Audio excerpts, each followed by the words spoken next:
Good evening, viewers. You're welcome to another interesting episode of the program, CORPERS Perspective here on BATV. I am your presenter for today, Umo Blessing.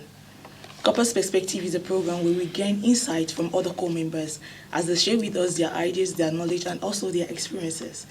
And today we will be discussing about the Pan-African Institute for Global Affairs and Strategies. So to discuss this topic is here with me today on the show, the president of PIGAS CDS Group.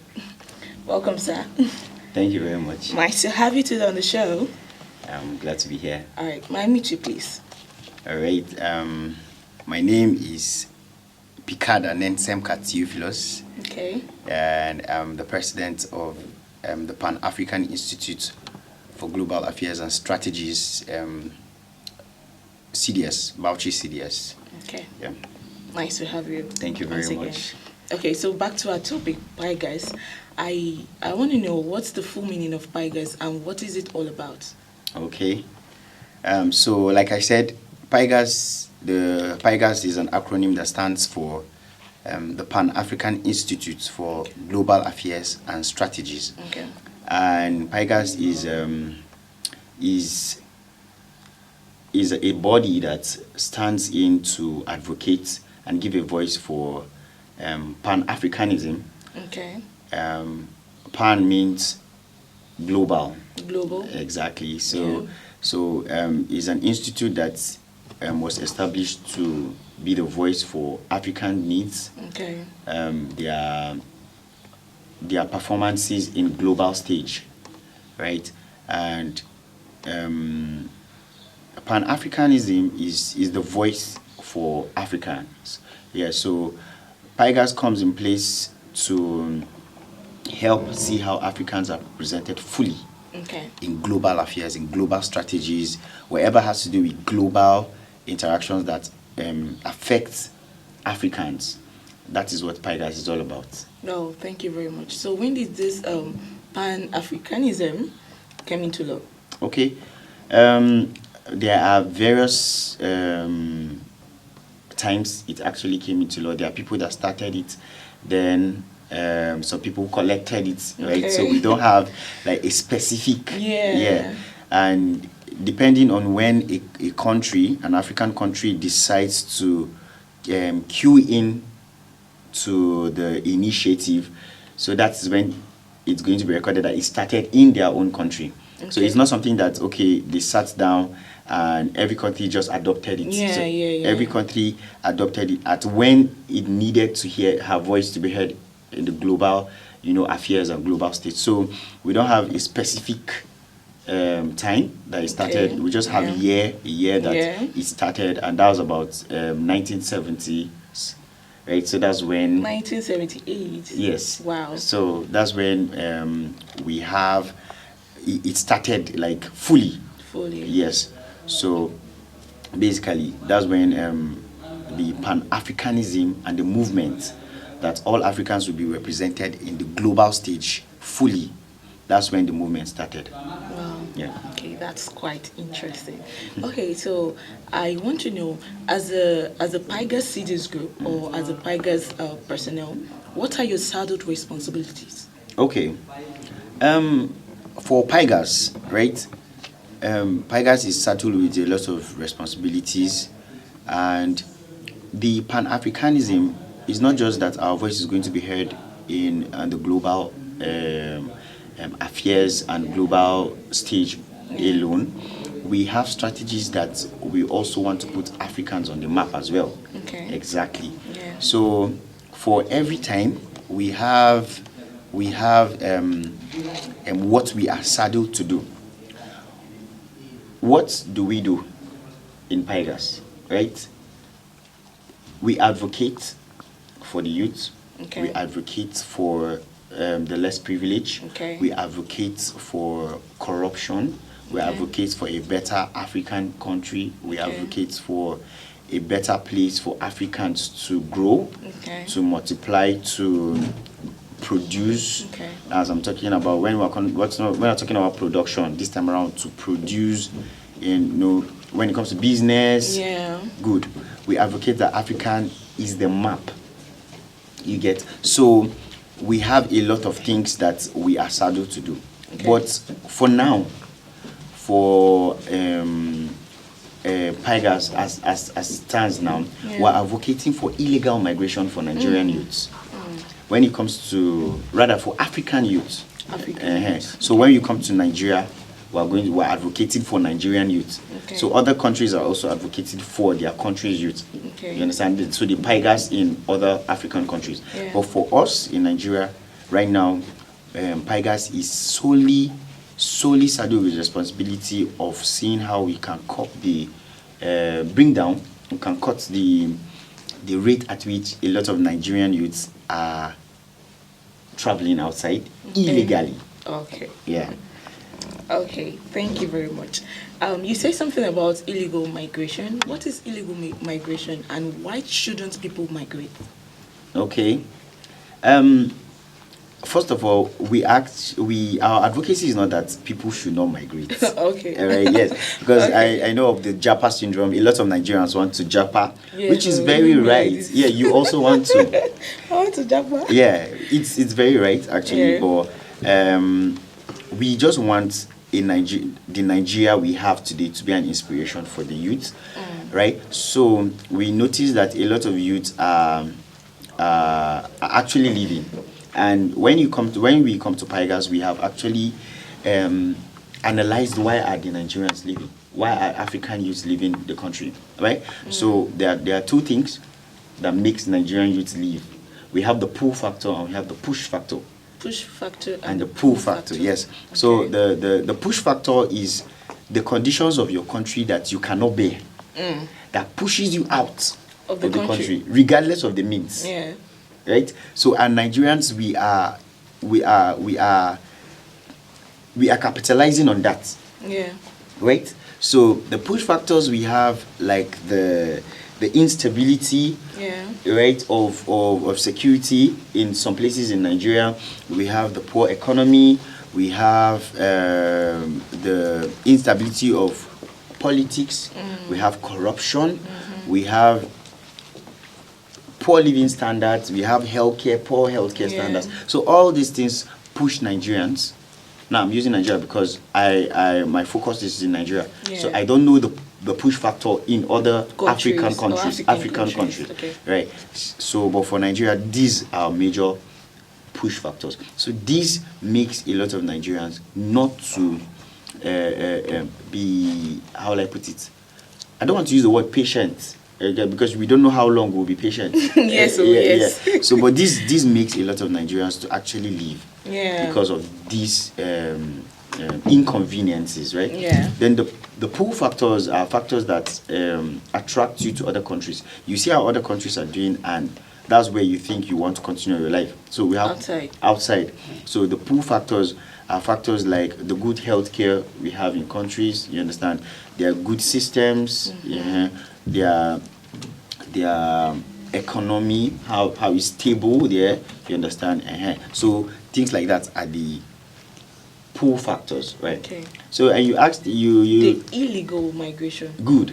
Now the illegal migration, first of all, what is migration? Migration is traveling. But this time around you are traveling from a country to another country. So if you're actually traveling in the same country, you're not migrating. You understand? That you're just traveling. But if it's from a country to another country, you are migrating. Good. Now the illegal migration is when an individual has not been endorsed by a country to be in their country. Do you understand? Because the normal migration is that a person has the full endorsement and stamp in his valid passport or in her valid passport that they can be residents in this particular country for a specified period of time. And when their time is due, they come back to their own countries. You understand? So illegal migration comes in when individuals leave their countries, like without the permission of their countries, and go into another country without the permission of that other country. Now you're an illegal migrant. Illegal migration is also if you are in another country and your specified time to be there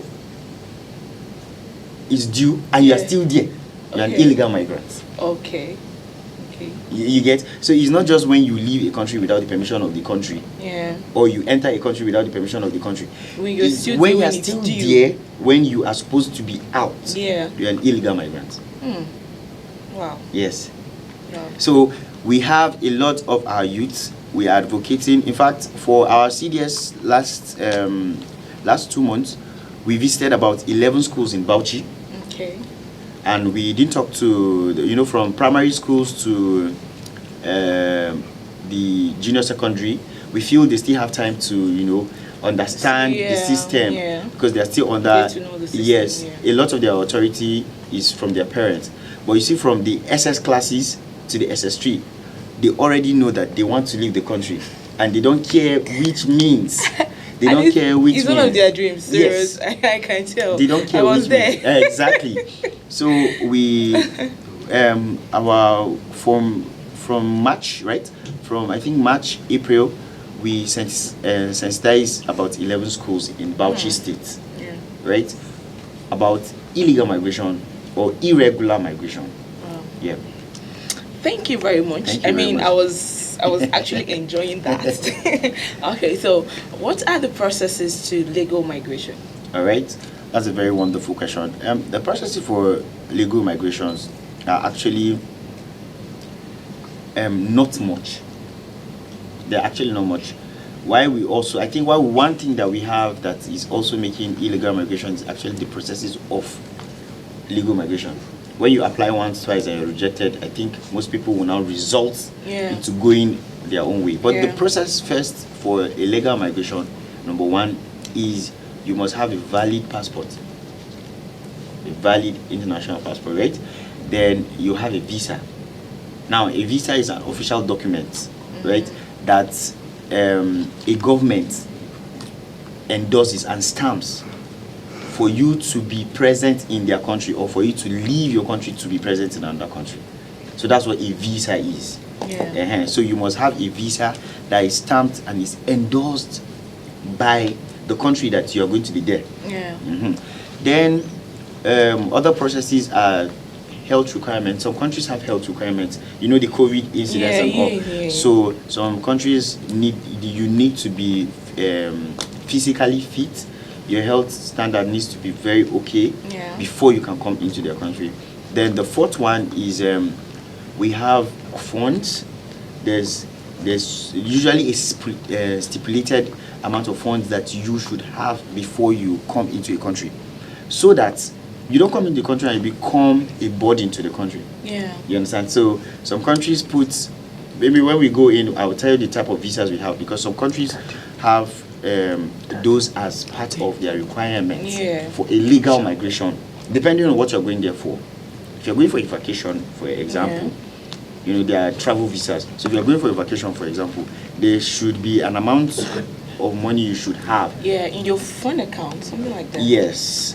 Yes. So every destination country has what it calls that type of money, but there's supposed to be a satisfactory amount of money that's supposed to cater for your stay in their country, so that you don't resort to other means of getting money when your money runs out over there.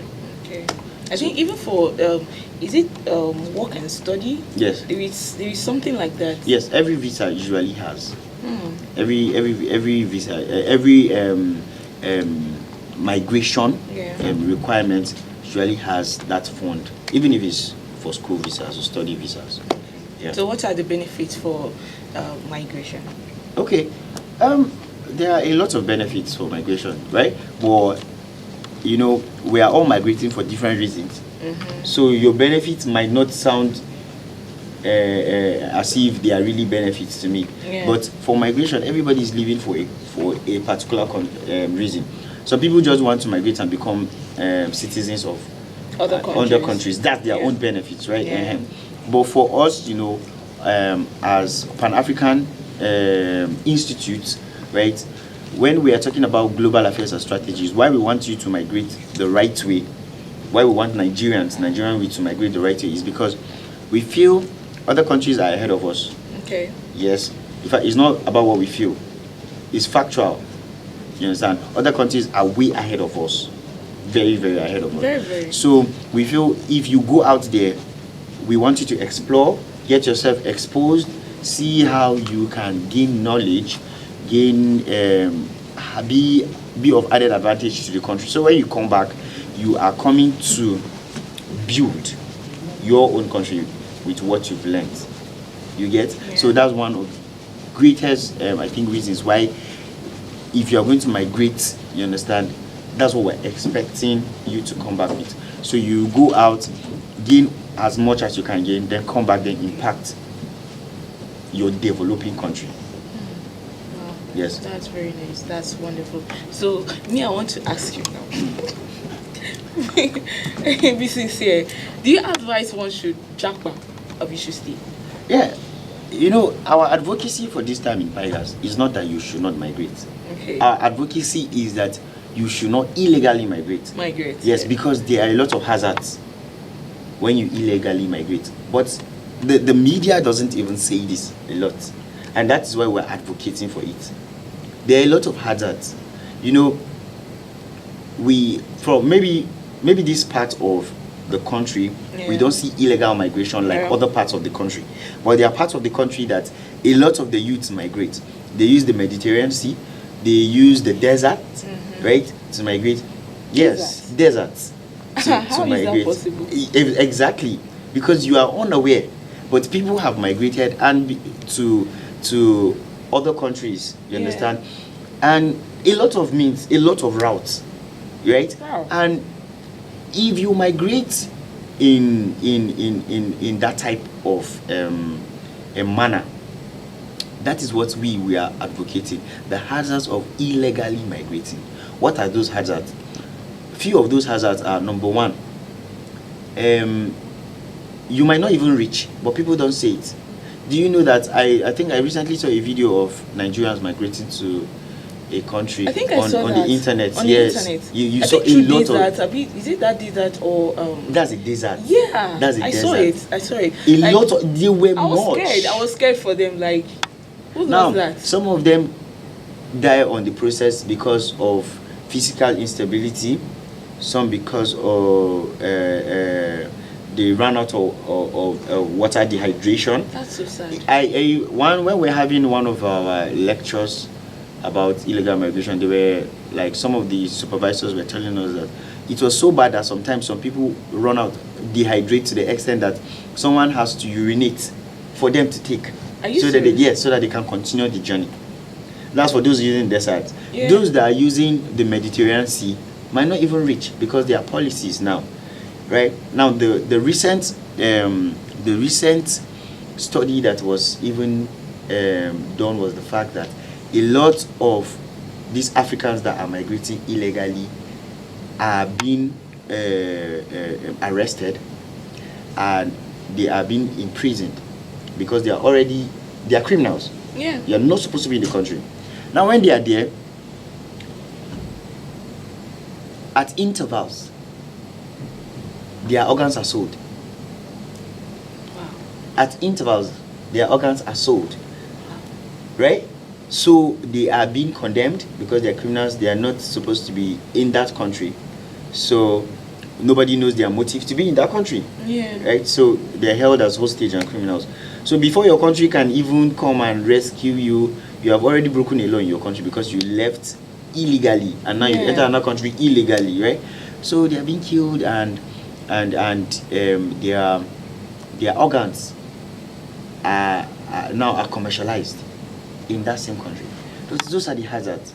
We have health hazards. If anything happens to you, even in that country, if you successfully get to that country, right, before you can access health here, you understand, it's going to be difficult for you because you are not a resident of the country. You understand? We have legal implications. If you are caught, we have Nigerians, we have Africans that are in prisons that might not even come out because who's going to fight their case? Is it a lawyer that is in a country that you came to his country illegally that is going to fight your case, right? We have things like that. We even have things like xenophobia. People in the country, if they find out that you are much in that country and you are taking their opportunities, job opportunities, their women. See what happens. See what happened in South Africa at the time of xenophobia, right? So when we have things like that, the hazards are much, and that is what we are advocating for. Nigerians, if you want to go, you should go legally. And we are all the why Pigers has to do with global affairs and strategies.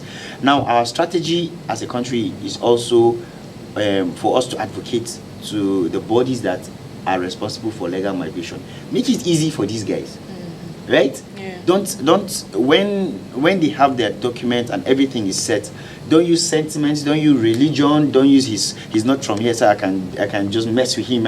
You understand? Make it easy. Be fair to every Nigerian that wants to go out if their documents are appropriate. Thank you very much. Thank you. So, before we go, what advice do you have for those who are migrating illegally? Okay. Migration is something that would never stop. Yeah. Yes, and we need it for the continuity of our lives. Yeah. For the growth of our nation. Yeah. We need to tap from people that are having a working system, are having a working politics, are having a working environment, a working healthcare. So we want our Nigerian youth, those migrating illegally, as much as we can. Everybody has a unique case that is motivating him to leave, regardless of the odds. So if you are going to actually talk to Nigerians, you have to address their cases uniquely. But the general thing here is that there are a lot of hazards that await you, even as you go. So you can be patient and find the necessary route, right, to go, the right and the legal route to actually migrate. Wow. So that when you go there, you can affect where you are and come back and impact us. Thank you very much, Mr. President. Thank you very much for coming to join us on the show. Thank you very much. Okay, and now we've come to the end of the show for this week. We'll meet again next week for yet another interesting episode of the program, CORPERS Perspective. I still remain your presenter, Umo Blessing.